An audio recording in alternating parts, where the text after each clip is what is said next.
नमस्कार दोस्तों, स्वागत है आपका टेक्नो डिफेंस अपडेट पे। तो दोस्तों, जैसा कि आप सबको पता है कि भारत भविष्य के लिए तेजस MK1A, तेजस MK2, टेडी BF और साथ में जो एमका जैसे फाइटर जेट है उनको बना रहा है। और इस सब के साथ हम फ्रांस से भी और जो राफेल फाइटर जेट है उनको ले सकते हैं। और इंडियन एयरफोर्स की जो अभी की स्क्वाड्रन आवश्यकता है वो लगभग 42 स्क्वाड्रन की है।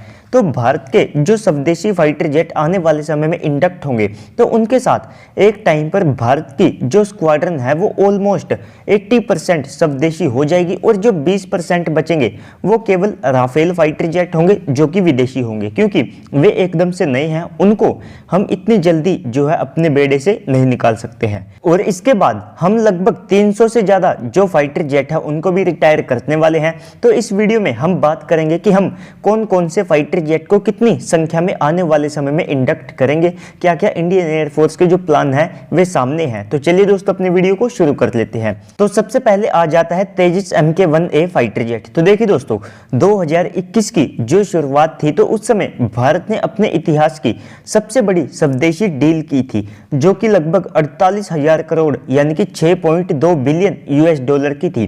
तो इस डील के तहत भारत ने लगभग 4.5 स्क्वाड्रन यानी कि 83 तेजस MK1A के ऑर्डर दिए, जिसमें 10 ट्रेनर और साथ में 73 तेजस MK1A कॉम्बैक्ट फाइटर जेट होंगे।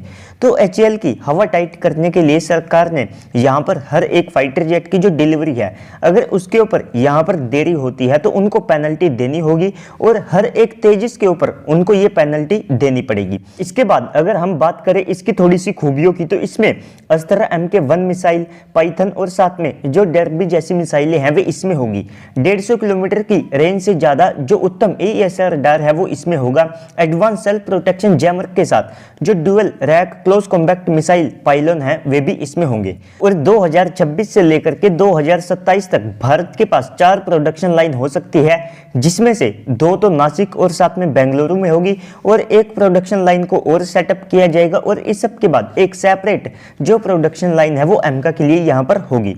तो दोस्तों, इसके बाद अगर आप बात करें अगले फाइटर जेट की तो वो होगा तेजस MK2। तो देखिए दोस्तों, इसका 60% से भी ज्यादा का जो काम है वो पूरा हो चुका है, जिसमें इसके जो PDR है उसको कंप्लीट कर लिया गया है और CDR को इंडियन एयरफोर्स के द्वारा यहाँ पर एक्सेप्ट भी कर लिया गया है। तो इस साल जो अप्रैल का मंथ होगा तो उस समय तक जो HAL है उसको इनके जो सारे कंपोनेंट्स हैं वे मिल जाएंगे और अब इसमें जो प्राइवेट पार्टनर्स हैं वे भी इसमें शामिल है। तो उस समय ये अपनी जिगजैग असेंबली के ऊपर पहुंच जाएगा और उसके लिए उस समय तक HAL को मिड और साथ में जो रेयर फ्यूजलाज है वो भी यहाँ पर मिल जाएगा। तो इसके बाद जो इंडियन एयरफोर्स है उनका ये प्लान है कि वे इसके 170 जो यूनिट्स है उनको खरीदेंगे। और इस सब के बाद इस साल इंडियन नेवी के बाद जो कैपिटल एक्सपेंडिचर है तो उसमें सबसे बड़ा जो शेयर है वो इंडियन एयरफोर्स को ही यहाँ पर मिला है। तो इसे आप स्वदेशी सिंगल इंजन राफेल भी कह सकते हैं, क्योंकि इसमें 160 किलोमीटर की अस्त्रा MK2 मिसाइल होगी। इसके बाद 350 किलोमीटर की SFDR पर बेस्ड जो अस्त्रा MK3 मिसाइल है वो भी इसमें होगी, जो कि एक देसी मीटियोर होगी। 1000 TR मॉड्यूल वाला जो उत्तम AESA का Mark II वेरिएंट है वो भी इसमें होगा, जिसमें राफेल से ज्यादा TR मॉड्यूल्स और साथ में रेंज होगी।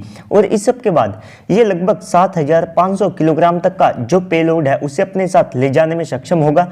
और इसके बाद ये जो पेलोड है ये इससे 2 टन ज्यादा भारी F-16 से केवल 200 किलोग्राम कम है और साथ में J-10 से यहाँ पर ये ज्यादा है। तो दोस्तों, पहले ही फेज में जो IAF है वे लगभग इसके 100 से लेकर के 120 एयरक्राफ्ट के जो ऑर्डर हैं वे दे सकते हैं। तो इसका जो वेपन पैकेज है वो भी यहाँ पर काफी ज्यादा एडवांस होगा और इसमें हर तरह के जो वेपन्स हैं वे देखने को मिल जाएंगे। तो दोस्तों, इसके बाद अगला जो फाइटर जेट है वो टेडी BF है। तो देखिए दोस्तों, ये भारत का पहला ट्विन इंजन नेवल एयरक्राफ्ट होगा जिसे हम स्वदेशी तौर पर बना रहे हैं। और इसे आप राफेल के F4 वेरिएंट से भी ज्यादा एडवांस मान सकते हैं, क्योंकि इसमें 110 किलोन्यूटन थ्रस्ट वाले 2 इंजन का यूज किया जाएगा, जो कि राफेल के दोनों इंजन से काफी ज्यादा ताकतवर हैं। इसमें लगभग 1200 TR मॉड्यूल्स वाला जो उत्तम AESA का वेरिएंट होगा वो लगाया जाएगा। और इसके जो रडार और एवियोनिक्स होंगे वे यहाँ पर 5th जनरेशन फाइटर जेट के होंगे। और इसका जो फ्रंटल सेक्शन है वो भी यहाँ पर डायमंड शेप्ड रखा गया है, जैसे कि आप सबको किसी भी 5th जनरेशन फाइटर जेट का देखने को मिलता है।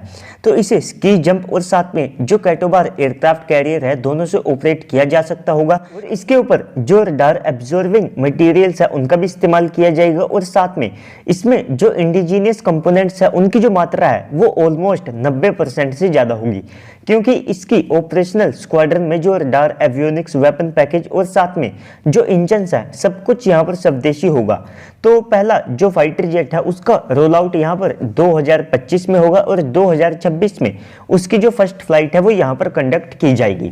और 2032 से इनका जो इंडक्शन है वो शुरू हो जाएगा और इंडियन नेवी लगभग 100 से ज़्यादा जो टेडीबीएफ है उनको लेगी। और 3rd एयरक्राफ्ट कैरियर के साथ ये जो नंबर है ये 157 तक भी जा सकता है। तो दोस्तों इसके बाद अगला जो फाइटर जेट है वो होगा एमका। तो देखिए दोस्तों एमका का जो पीडीआर है वो कंप्लीट हो चुका है और भारत इस प्रोजेक्ट के ऊपर सबसे ज्यादा ध्यान दे रहा है। और इस साल इसका लगभग जो 4 टन का एक फुल साइज का जो स्केल मॉडल है वो भी बनाया जाएगा, जिसके ऊपर जो आरसीएस और इस सब के अलावा रडार और एवियोनिक्स को लेकर के जो टेस्ट है उनको कंडक्ट किया जाएगा।